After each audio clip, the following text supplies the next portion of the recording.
मैंने कैसे शुरुआत की या स्कूल में थोड़ा सा दिमाग में था, तो हाँ, स्कूल में थोड़ा सा कहीं सोचा था, कहीं शायद पढ़ लिया होगा, कहीं सुन लिया होगा कि नहीं IAS ऑफिसर नाम की कोई चीज़ होती है। लेकिन तब ये भी नहीं पता था कि यार UPSC नाम की कोई एग्ज़ाम है, सिविल सर्विस एग्ज़ाम है, उससे और भी पोस्ट में आप सिलेक्ट हो सकते हैं, ऐसा कुछ नॉलेज नहीं था। जब मैं अपने कॉलेज लेवल में आई, जब कॉलेज में एडमिशन लिया, मैंने भोपाल से ही प्राइवेट इंजीनियरिंग कॉलेज से केमिकल इंजीनियरिंग किया है, और उस दौरान मुझे जब मैंने सोचना शुरुआत की कि क्या बनना है, कंटेम्पलेट किया कि एग्जैक्टली क्या करियर चाहती हूँ, तो लगा कि यार कहीं जो पुरानी ड्रीम थी, एक जो सपना था, वो अभी उसको सामने लाना चाहिए। फिर इस बारे में और पढ़ा, और तब खान स्टडी ग्रुप भोपाल में सेंटर वहाँ पे जैसे शुरू हो गया था, तो मेरा जो फाउंडेशन कोर्स है मैंने वहाँ से किया। और इस एग्ज़ाम के बारे में जो चीज़ें मुझे 1-2 साल में समझ में आई हैं, वो कुछ चीज़ें मैं आपसे शेयर करना चाहती हूँ। सबसे पहली चीज़ जो पहले जय और रचना हम दोनों बोल चुके हैं कि कंसिस्टेंसी। आप अगर दिन में, कई बार हमसे सवाल पूछते हैं कि आप कितने घंटे पढ़ाई करते हैं, तो देखिए घंटे मैटर नहीं करते।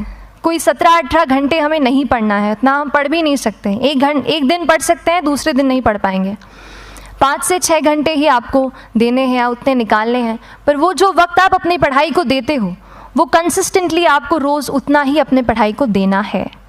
Consistency is the key, that is the first and the most important thing जो आपको ध्यान में रखनी है।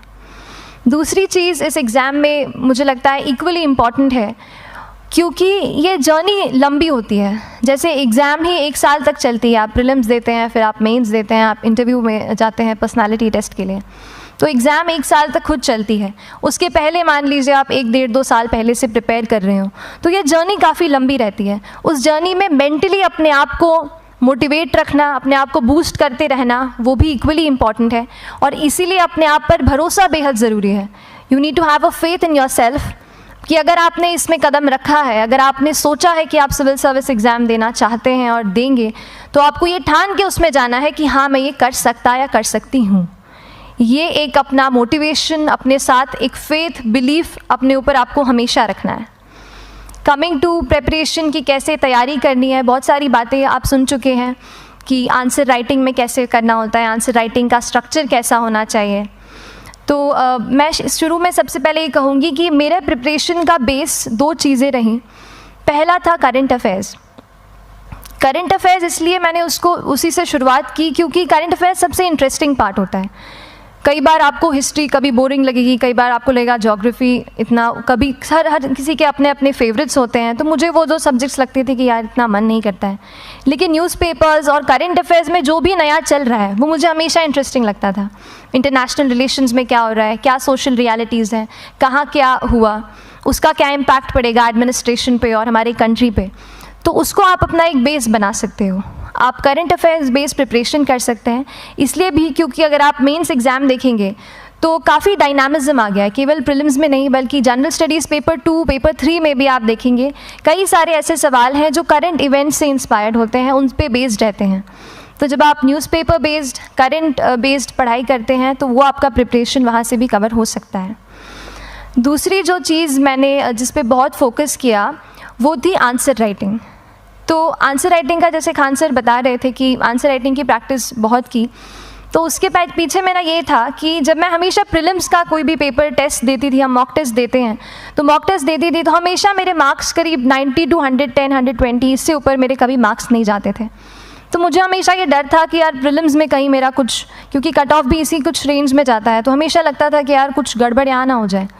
लेकिन जब मैंने आंसर राइटिंग की और मेंस एग्ज़ाम के बारे में जाना, तब मुझे लगा कि आंसर राइटिंग एक ऐसी चीज़ है, मेंस एक ऐसा फेज़ है सिविल सर्विस एग्ज़ाम का जहाँ पे आप अच्छे से तैयारी कर सकते हैं। And if you have written the answers, if you know कि you have covered the points well, if you have included उसमें कुछ आपने facts, international reports, government schemes, आपने कुछ ऐसे उसमें सॉल्व भी डाला है, तो जो रिज़ल्ट आएगा वो सेटिस्फैक्ट्री ही आएगा, अच्छा ही आएगा। तो मेंस एक ऐसा पार्ट है जिस पे आप काफ़ी बैंक ऑन कर सकते हो। मैं जब पर्सनालिटी टेस्ट भी मैंने दिया, तो इस बार भी आप नंबर्स देखेंगे तो आसपास की रैंक के हिसाब से मेरे नंबर्स उसमें कम हैं, लेकिन it is just the general studies and the answer writing part, जो मेंस के जो वो है मार्क्स हैं या मेंस का जो एक फैक्टर रहा, वो मेरे लिए सबसे ज़्यादा इंपॉर्टेंट डिसाइडिंग फैक्टर रहा है। तो अपना एक्सपीरियंस यही बताऊंगी कि आंसर राइटिंग पे आप विशेष फोकस कीजिए। जैसा स्ट्रक्चर आपको बता ही चुके हैं कि इंट्रोडक्शन में कैसे आपको शॉर्ट रखना है, बॉडी एंड देन कंक्लूजन, उसमें छोटी चीज़ जैसे मैं अभी मेंशन कर रही थी, आप एक इंश्योर कीजिए कि देखिए जो भी एग्जामिनर आपकी कॉपी चेक कर रहे हैं वो दिन में 10, 15, 20 कॉपीज़ चेक कर रहे हैं, तो उन सब से आपको अलग कैसे आप अपनी कॉपी दिखा सकते हो, ये चीज़ आपका प्रेजेंटेशन और आप जिस तरीके से आंसर लिखते हो कंटेंट को, वो मैटर करेगा। आप इंश्योर कर सकते हैं कि आपके आंसर में कुछ फैक्ट्स, गवर्नमेंट की स्कीम्स, कुछ कमिटीज़ बैठती हैं, जैसे एक प्रिवेसी पे justice BN Shri Krishna committee की रिपोर्ट आई है, तो आप मान लीजिए आपको कोई प्रिवेसी पे सवाल आ गया तो आपने उन कमेटी का नाम कोट कर दिया। ऐसे बहुत सारी कमिटीज़ होती हैं। कुछ इंटरनेशनल रिपोर्ट्स आते हैं, वो आप उनको इनके बारे में लिख सकते हैं। इंडिया का मैप आप बना सकते हैं। मैंने सीख लिया था कि 10-15 सेकेंड्स में कैसे जल्दी से मैप बनाना है और उस पर कैसे पॉइंट कुछ करना है, कुछ लोकेट करना है। तो ये कुछ ऐसी चीज़ें हैं जो आपके आंसर्स को एनरिच करेंगी और प्रेजेंटेबल बनाएंगी। तो इस तरीके से आंसर्स पे जैसे हम क्लास करते हैं, लेकिन उसके साथ साथ आपको ये कोशिश करनी है कि 1 से 2 आंसर पर डे आपको ज़रूर लिखने ही लिखने हैं, apart from the test series that you are doing. Answer writing से 2-3 चीज़ें होती हैं, ना केवल हमारी एक लिखने का हमें समझ आता है हम क्या लिखते हैं कैसा है, पर हमारा कॉम्प्रिहेंशन भी इम्प्रूव होता है। हमें कितना समझ में आया वो भी हमें खुद समझ आता है जब हम आंसर्स लिखते हैं। और इसीलिए आंसर राइटिंग पे आप फोकस कीजिए, 1 से 2 आंसर ज़रूर लिखिए। और आंसर राइटिंग के बाद the third pillar of my preparation जो काफ़ी इंपॉर्टेंट जिसने रोल प्ले किया, that was tests and test series and mocks. देखिए हम पढ़ रहे हैं यहाँ पर, I will also come to the point कि हम कैसे दिल्ली, भोपाल और इंदौर में प्रिपेयर करके बिना दिल्ली जाए हम कैसे कर सकते हैं, I will come to that point. पर उसके पहले टेस्ट की थोड़ी बात कर लेती हूँ कि टेस्ट देना क्यों ज़रूरी है। हम ये जो एग्ज़ाम दे रहे हैं सिविल सर्विस की, ये एक ऑल इंडिया लेवल एग्ज़ाम है and this cut throat competition. तो उसके लिए आप केवल पढ़ते रहें, सारी बुक्स, मटेरियल्स, स्टैंडर्ड ये करंट का सब पढ़ लें, लेकिन अगर आप ये नहीं जज कर पाए कि आपका क्या लेवल है at an all India level, तो चीज़ें समझ में आप नहीं, मतलब आप आगे नहीं बढ़ पाएंगे या सही डायरेक्शन नहीं पकड़ पाएंगे। तो इसलिए आप टेस्ट से घबराइए मत। कई बार टेस्ट का इनर्शिया होता है, ऐसे लगता है कि जब तक पूरा सिलेबस कंप्लीट नहीं कर लूँ तब तक टेस्ट नहीं दूंगा, लेकिन सच में बात ये होती है कि जब तक हम GS के मतलब पेपर देने अंदर भी घुसते हैं ना, तब भी उस सेकंड पे लग रहा होता है कि कुछ छूट गया है हमारा। तो ये चीज़ होगी ही, इसीलिए ये मैं कभी मत सोचिए कि जब तक पूरा सिलेबस नहीं कर लूँ टेस्ट नहीं दूंगा। जैसे आपका एक थोड़ा बेस बन जाता है प्रिपरेशन का, आप टेस्ट दीजिए, चाहे वो प्रीलिम्स का MCQ का टेस्ट हो या मेंस का राइटिंग स्किल की प्रैक्टिस हो, टेस्ट पे आप फोकस कीजिए। उसके बाद टेस्ट केवल देने के लिए नहीं देना है, उसको एनालाइज भी अच्छे से करना है। When you get the answer hints, when you get the answer keys, analyse properly कि आपकी क्या गलती हुई है और उससे भी सीखने की कोशिश कीजिए कि क्या कुछ नया मुझे इस टेस्ट पेपर से या इस आंसर कॉपी से मिल सकता है।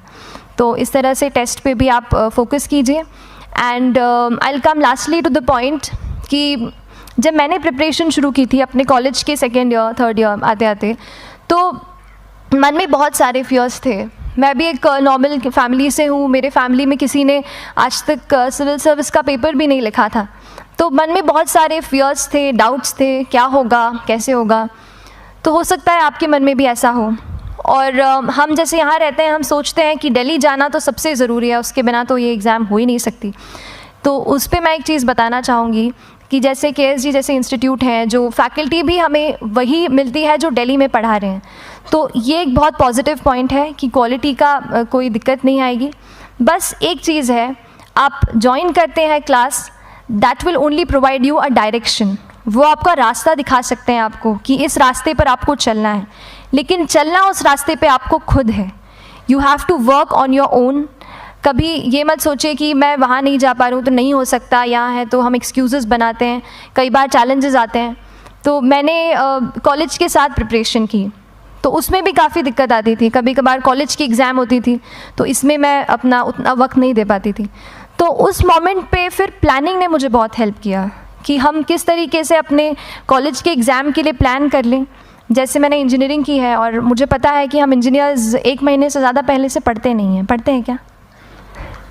तो वो चीज़ आप ध्यान रख सकते हो, उसको अपना स्ट्रॉन्ग पॉइंट बना सकते हो। 1 से 1.5 महीना जब exam is approaching, I use to plan my entire syllabus का प्रिंट आउट निकाल के I use to make my notes, उस तरीके से उसको मैं उसको संभाल लेती थी।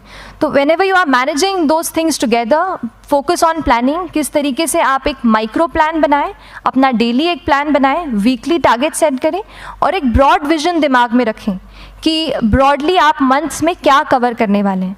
अगर आप प्लानिंग अच्छे से करते हैं तो ज़्यादातर पोर्शन आपका वहीं से कवर हो जाता है। और